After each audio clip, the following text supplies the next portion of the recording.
Oi, eu sou a Mari e nesse vídeo a gente vai conversar sobre Boca a Boca, a mais nova série brasileira da Netflix.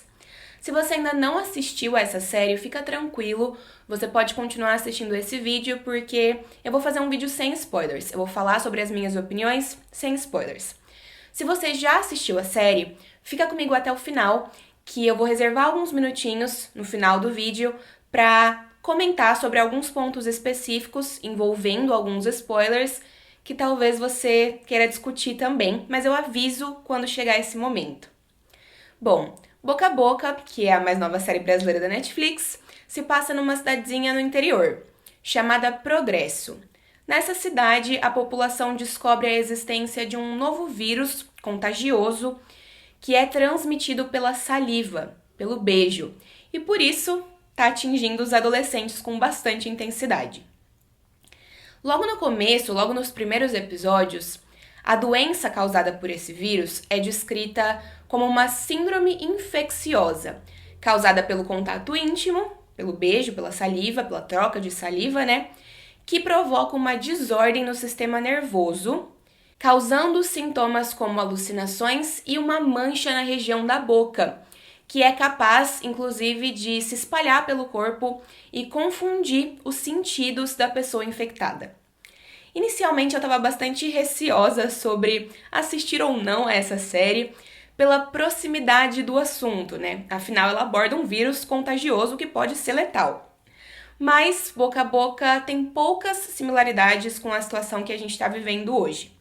Boca a Boca tem uma primeira temporada de apenas 6 episódios e cada episódio tem aproximadamente 30, 40 minutos. Na história, a transmissão do vírus começa a acontecer depois que os jovens da cidade comparecem a uma festa organizada pela Aldeia, que é um lugar nos arredores da cidade, e muitos dos adultos de Progresso chamam essa comunidade de seita, mas a gente sabe muito pouco sobre o que acontece nesse lugar, sobre o que é de fato esse lugar. A partir dessa festa que acontece então nessa aldeia, os jovens começam a aparecer infectados e a gente começa a entender como a transmissão está ocorrendo, mas ninguém nunca teve contato com a doença que está sendo causada antes e ninguém sabe como agir em relação a ela. Eu quero começar conversando com vocês sobre os pontos positivos da série. Para mim, ela começa muito bem. Ela tem uma trama envolvente, que faz a gente querer saber o que está acontecendo, quais são as explicações para tudo que está acontecendo, quais personagens vão ser afetados ou não, enfim, qual vai ser o desenrolar dessa história. Além disso, a gente tem boas atuações. No elenco temos os veteranos Denise Fraga, Bruno Garcia, Grace Passot e Bianca Binton. Eu não sei se é exatamente assim que se pronuncia o sobrenome dela. E também a série apresenta pra gente novos talentos que fazem parte do núcleo adolescente da trama e que também entregam bons trabalhos. São eles Isa Moreira, Michelle Joelsas e o Caio Harrowicz. Provavelmente não é assim que se fala o sobrenome dele, mas tá tudo bem. E eu quero chamar a atenção, dar um momentinho aqui de destaque para a performance do Kevin Vecchiato, que é o Cebolinha de A Turma da Mônica Laços e que faz parte do elenco da série. Ele aparece pouco, mas todas as vezes em que ele aparece, ele rouba a cena. Além disso, a série traz uma linguagem bastante adolescente que ajuda a gente a acreditar na história que está sendo contada. E traz também uma relação dos adolescentes com as redes sociais que é bastante coerente com a nossa realidade. Um outro ponto alto também é a trilha sonora, que é muito bonita e que mistura músicas nacionais com músicas internacionais e chega até a fazer releituras de algumas canções bastante conhecidas aqui no nosso país. A série foi gravada em Goiás e mostra muito das belezas desse estado. A fotografia e a direção de arte são lindíssimas. Esses dois aspectos, inclusive, me lembram bastante Euforia, da HBO, em alguns momentos. Não na história, mas no visual, na ousadia de criar os visuais de algumas das cenas.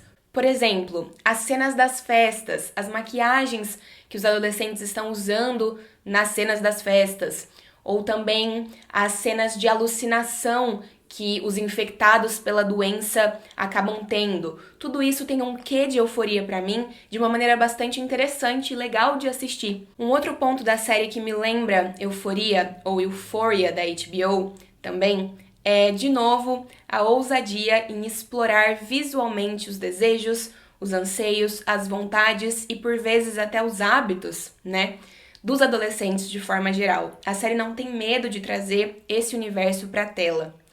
Eu gostei da série, eu gostei da experiência de assisti-la. Eu acho que se você tem interesse em valorizar as produções nacionais e se você também se interessa por temáticas adolescentes, né, vale a pena assistir. Tem todos esses pontos positivos que eu já mencionei, mas eu acho que é muito importante eu falar a partir de agora sobre coisas que me incomodaram um pouquinho. Na verdade, não é nem que me incomodaram, mas acabaram me decepcionando. Acho que talvez essa seja a melhor definição para isso.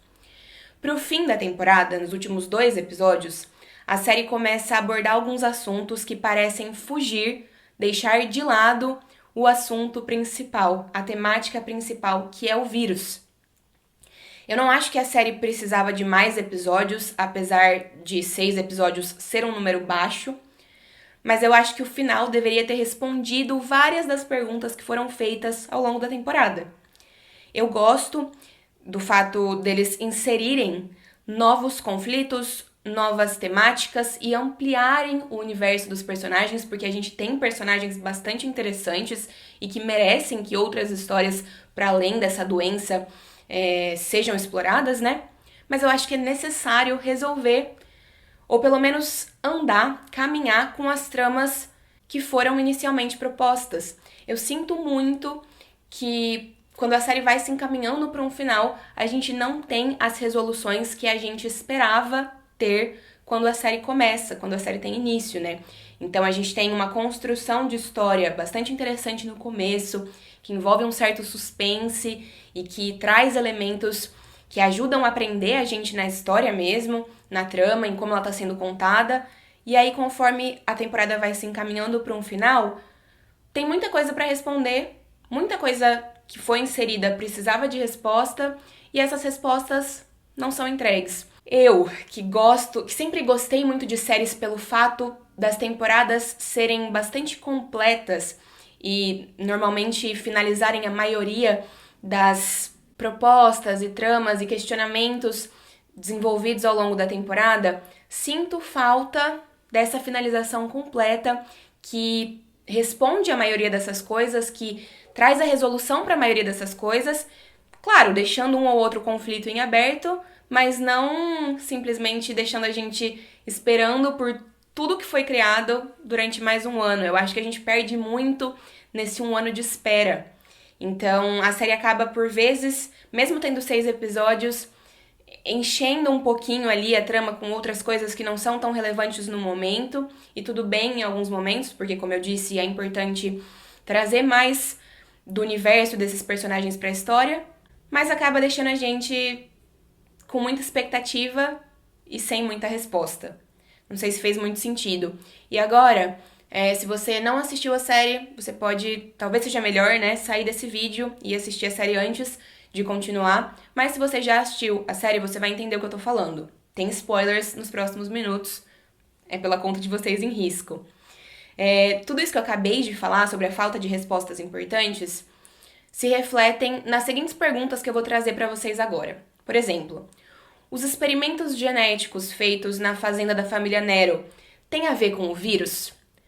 Me parece que lá pelo 5º episódio acabam deixando a entender um pouco disso, mas não respondem.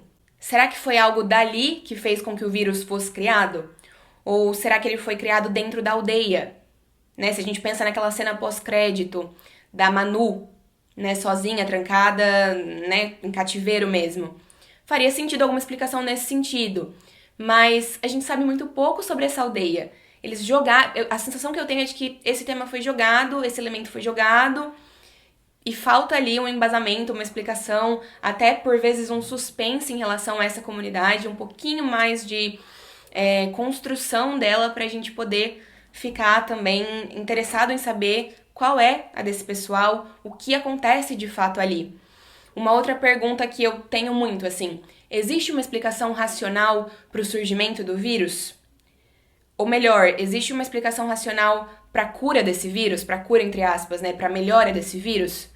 Ou essa série também é uma série de fantasia? Isso pra mim acaba ficando um pouco incerto. Obviamente é uma série de fantasia porque cria um vírus que não existe na nossa realidade. Mas quando eu digo fantasia nesse momento, na verdade eu quero dizer sobrenatural, né? Essa série tem elementos sobrenaturais ou ela é uma série que, apesar da parte fantasiosa, se passa numa realidade como a nossa, né?